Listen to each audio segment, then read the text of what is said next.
telecom. We have heard 3G, 4G, 2G, 3G, 4G. We struggled with 2G and 3G, importing it from outside.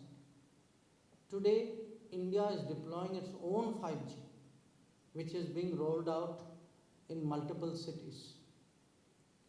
So, when we speak about self-reliance, it is not about building a wall between the country and the world.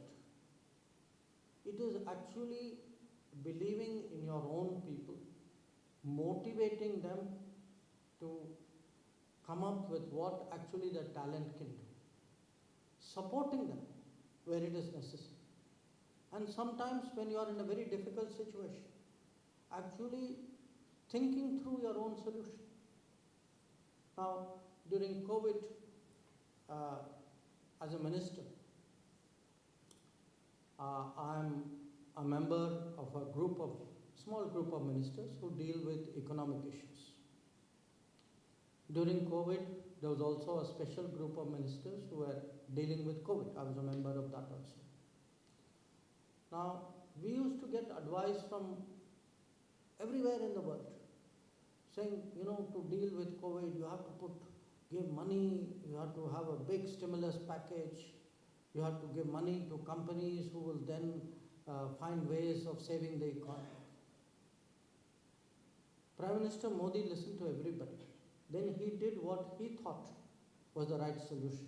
And to me, that was an example of Atmanirbhar Bharat, which was that he was focused on how to actually get benefits to citizens on the ground, and the programs I spoke to you about, how to get food through Anna Yojana, how to get money into people's bank account through a Garib Kalyan Yojana. These were thinking through your own solutions rather than following the model of other people, rather than getting advice from people whose environment may be very different. This is really what Atmanirbhar Bharat is about. So, the message that I bring to all of you, particularly the members of the Indian community, but I also say this to our Mozambican friends. There are big changes happening in India, changes which are putting India on a very different growth trajectory. Today, we are the fifth largest economy, but we are the large economy with the highest growth rate and the highest forecasted growth rate for decades to come. And why I mention this is many of our experiences, a lot of our capabilities on the scale and the cost at which it is done, I think would be of relevance to our friends and partners. And what perhaps separates India from other countries, even when we look at doing things together. In 2018, when Prime Minister Modi was visiting Uganda, he gave a very important speech in Kampala, which was addressed obviously to the Ugandan parliament, but it had application for all African countries, in fact, for all developing countries, where he basically said that we will be guided by what are the priorities and the interests of our partners. That we will ask you, saying, you please tell us what is important for you.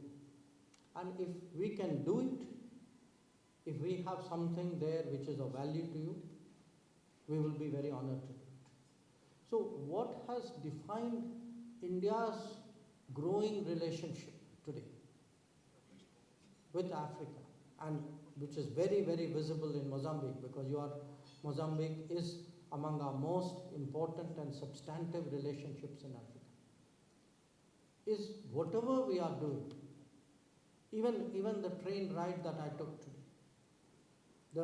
The train was, in a sense, made for the requirements of the Mozambican railway.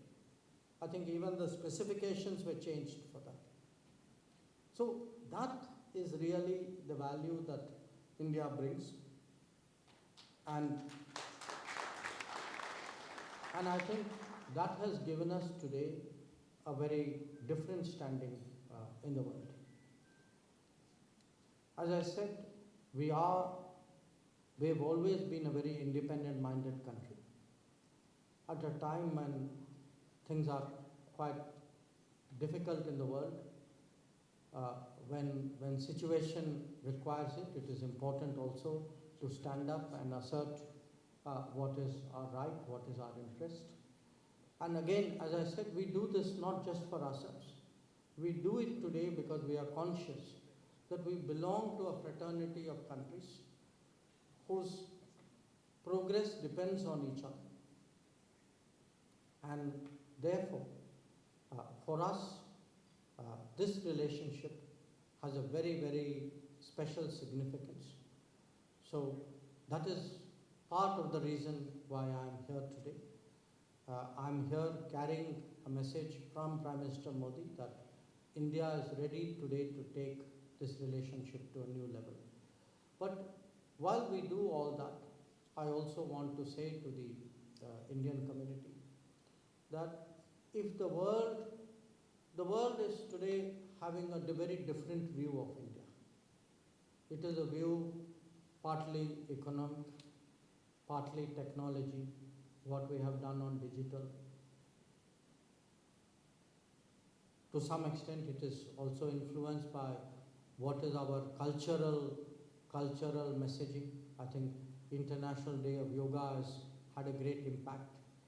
Right now, we are promoting International Year of Millets, which is why High Commissioner has kept millets right at the entrance for all of you to see. I think hopefully at dinner also. But finally, the image of India is made by Indians, not just by the Indian government. Because foreign countries, foreign leaders, foreign citizens, everybody, when they think of a country, has a person, a face that they put to it, an experience that they put to it. So, when the Indian community does well anywhere, the biggest beneficiary is the relationship between India and that country. And a lot today, the warmth that and the strength of the relationship today that we have in Mozambique, a lot of that is actually due to all of you.